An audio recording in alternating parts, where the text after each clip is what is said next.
we should probably start with the games that are probably most fresh on everyone's mind. So shout out to everyone joining us live. Jordan already acknowledging the chat. Just a reminder to everyone, we do these live. So make sure you subscribe so that you get those notifications that whenever we do go live with the recaps or the previews, and you could join us and have some fun with the conversation. Let's start with a 1-1 draw with Houston Dash versus Gotham FC. Jordan, I got the picks here for us. We're going to go through these as well. We both had Gotham picks as the winners, that they were going to go into Houston and walk away with all 3 points. But that wasn't the case in this game. A 1-1 draw. Some interesting stretches of the game here for sure. We had a wild finish, 12 added minutes of stoppage time. Thought we were going to get a game winner, but that did not happen. Does 1-1 feel like an accurate representation of this game for you? Not really, honestly. The second half, I feel like Houston should have gone away with it. They did a really good job throughout the entire game of utilizing the space in the channels and going 1v1 against Gotham's outside backs. And I remember talking to you about this last week is the goal that San Diego Wave scored against Gotham is is a new outside back. And there's going to be some growing pains in that. And I think we saw that a few times here again tonight. Houston did a really good job of utilizing the channels. That's where they get their goal from. It's Alozi, who was just burning people left and right today. Probably should have had a couple of goals along with her assist. One of them gets called off due to VAR. That's why we had such long stoppage time at the end of the second half. But I thought Alozi did really well. Maria Sanchez. Houston has had a soft spot because if they are going to be a crossing team, they need someone to get to the near post. And that's what Sanchez did for this goal, to put Dash up. And I loved it. Gotham gets one back off of penalty kick. Lynn Williams, of course, added another to her tally. But I really liked how Houston played. I think this is one where everybody who watched this game could say, like, why are we playing games in Houston before 7:30 p.m.? Because the first half, you could probably throw it away. It was just like everybody looked exhausted. It looked too hot. It was hard to watch because half the field was shaded, half the field was bright. My eyes were like, what's going on? And the players played like that. I've been in games there where you're waiting for shade to go over the entire field because then you feel like you can breathe and play. And the second half gave a lot of that life. Both teams much better, held the ball up better, were able to create some attacks. But I think it could have very easily been 2-2, both teams at the crossbar or a post in very difficult transition or good transition moments. But I felt like Houston is going to leave there thinking, man, we should have had our second win in a row at home against a really good Gotham's team who now back-to-back games haven't shown, I think, what we saw from them pretty consistently of how good they can be through the press. They struggled with the press from Houston today.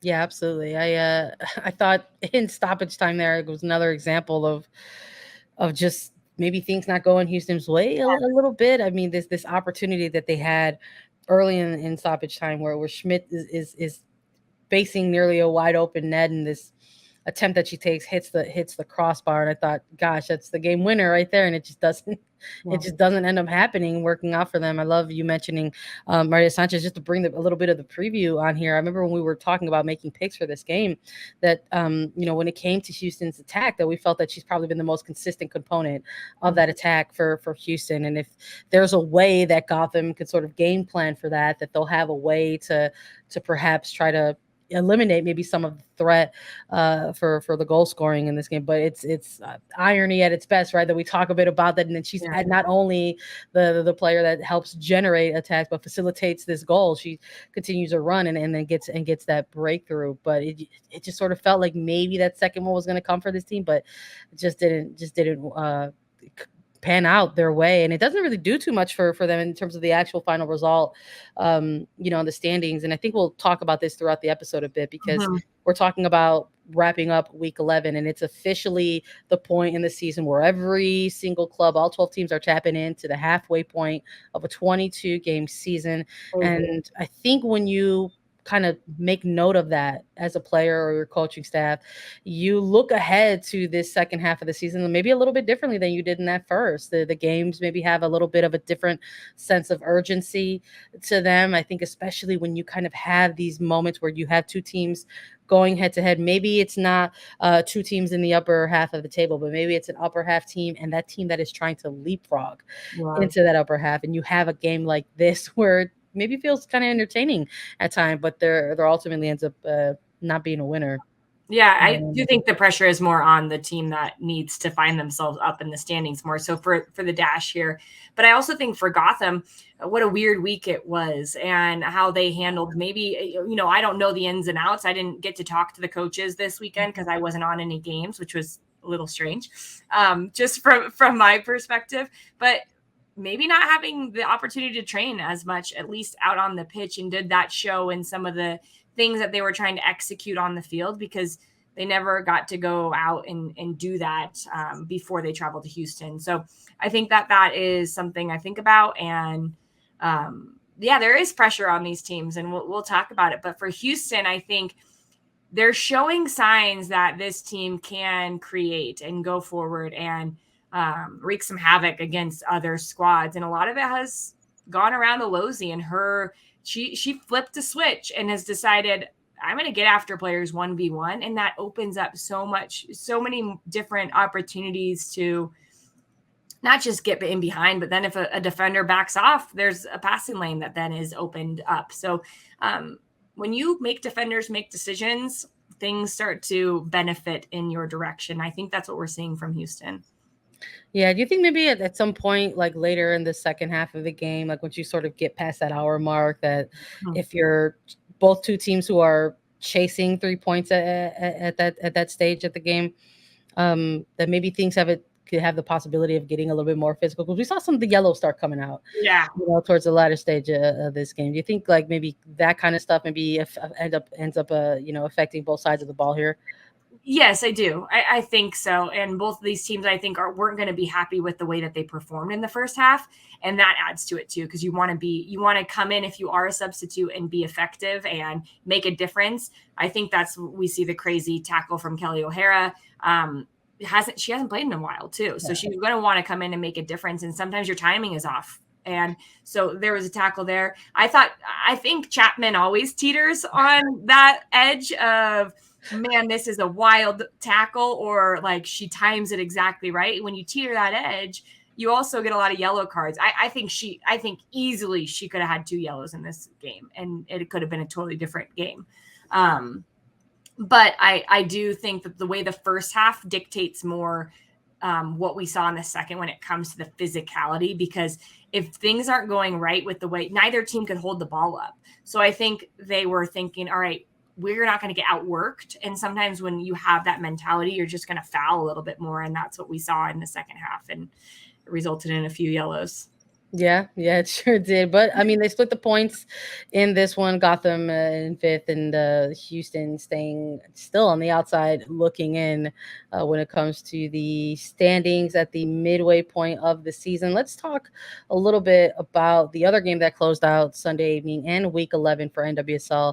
We got to talk about Orlando Pride versus Portland Thorns. The Pride picking up all 3 points in this because they racked up 3 goals, 3-1. Just like we planned it, Jordan, because of course we both win Thorns in this one. We said, you know what? Orlando's a tough place to play. We're talking in terms of the flora and the fauna there. The temperatures and the humidity sometimes that can come into play when you head into Florida to go and play. But again, just to bring on the preview, we both had Thorns. We talked about the weather that could possibly impact the game, but we also talked about the depth of the benches, and we thought that would be the advantage for the Thorns, and we were incorrect because Orlando said not. Today we're going to get back in the win column. That was something else that we chatted a bit about during the preview. We said, listen, they're coming off of a bit of a 2-game skid here after going on a brief unbeaten streak. Maybe this is not the team that they turn things around on. And boy, did they absolutely wake up in this game. Thorns got on the scoreboard first here, though. Yeah, they open up this game with a goal by Sophia Smith. I was curious whether or not that was going to be the moment in which things maybe got out of control for Orlando, but I liked the response. I think there was an opening 20 minutes here in this game where you had two teams obviously trying to establish tempo. Mhm. And unfortunately, this opening goal for the Thorns comes off of this turnover. Orlando turns this ball. They get fouled. You could sort of see there's like a brief moment of hesitation where perhaps they're looking for a call. It doesn't come. And of course, the Thorns are taking off. Morgan Weaver is able to connect with Sophia Smith, like right inside the box. Like you have Orlando players who don't get all the way back in to cover or mark players, and it just looked too easy for Orlando. And I said that's unfortunate because at that point you have like almost 20 minutes of play here, Yeah. where maybe either team can finally say, okay, we are going to establish ourselves, assert ourselves here, and take over this game. And it was a goal that almost made me feel like this is where it was going to go. But it was so good of a response from the Pride to make sure that this one didn't get away, essentially. And I think, they call that growth, Jordan. I think you look at these clubs that are maybe in the not so much even the bottom, they're the second half of the lower half of the table, but clubs who entered this regular season, year 11, with similar storylines around them in terms of clubs who were going through a rebuild or trying to retool some things, or trying to take that first step in this next era of their franchise. And Orlando Pride is one of these clubs. And so to have this kind of quick response and do it with what they've been doing well off of a set piece, because going into this game, 5 of their goals had come off of 7 set piece opportunities, and now they can claim 6 of those with this equalizer from Adriana, who then goes on to extend the lead early in the second half with another brilliant goal. This one coming off of a breakaway, but just good response from Yeah. Orlando in this game to not let it get away from them, to claim and that home game. And again, we're talking about teams that want to make their environments difficult for the opposition, Yes. and I feel like we saw a bit of that tonight. Yeah, and I think Orlando is trying to just rewrite who they are, especially to their own fans, because this has been a team who over the years has had a lot of big superstars and hasn't lived up to having a lot of big superstars. And now they have the opportunity under Seb Hines to really create the culture that they want. And I was actually in Orlando doing the Orlando City Rapids game on Saturday. So I saw some people associated with the Pride. I saw the Portland Thorns in my hotel. I saw all these people. But what I loved about what I heard from people around the Pride is just the cohesiveness of this group. I think it shows in moments like these. This really reminds me, you're really similar to that game where they got themselves on track, is when they won in San Diego, because the same thing, they go down early, but then they respond like, no, this is not going to happen on our watch. And it was through a set piece and through some Adriana like brilliance that they get a result in San Diego. And it's same thing here. I think that this is a squad who can really be good in this league, and they have found their identity. And what's the biggest part about this, it came after a couple of losses, and then they hit one of the hardest teams to beat in this league with a loss after being down. That is some guts and some grit. And I think a part of what Hines and his coaching staff has tried to establish with this team is like, no matter what happens, this is not going to be an easy place to play. And then that gives you credibility with your that gives you people wanting to come back watching game after game. So I'm liking what they're building there. I really am liking what they're building. No, I agree. I think like even just like kind of the sights and sounds from what we were picking up on the stream, I thought was really good. They were celebrating a Pride out there. It was a really good crowd. It looked like and sounded like in Orlando, and I think that you feed off of that, right? I think you could attest to that as a former player, and how that kind of maybe changes the mindset, or help change the tempo of a game a little bit in terms of that environment. And then, my gosh, you just have a player in Adriana it just seems like week to week for this team is just proving that she was maybe a little bit of an underrated signing for Orlando. I don't know if folks out there anticipated that this was going to be a player for the Pride that kind of helped them, that would help them kind of turn things around. I hope. And I don't mean that in terms of like Yeah. just to sort of say like, oh, like here's a Brazilian player to come in, and of course they're gonna cut, they're gonna come in with flair and et cetera, right? Like that's not to just sort of like kind of throw those tropes on a player. Like no one wants to do that to a player like this, but I really do um feel like with Orlando kind of having the offseason that they had and having struck out on some of those bigger name free agents, it was kind of like, well, what's the next move here for Yeah. us? Who are we going to bring in, to help continue, like, to build what we are trying to build here? Yeah. And Adriana week to week is just showing that she is absolutely Yeah. that player for them. I mean, her second goal in this game ends up being a bit of of a milestone for the league. Her breakaway goal there was the 100th goal scored by a Brazilian in the Wow. NWSL, and I'm just like, that stuff is just so cool when This, you like see that kind of stat come to, like, you don't realize in the moment that a player is maybe making some history in the league, and then boom, there's the fun fact, right? And then for Orlando as a team, in terms of what they're trying to build, they've got 3 home wins for the first time since 2017.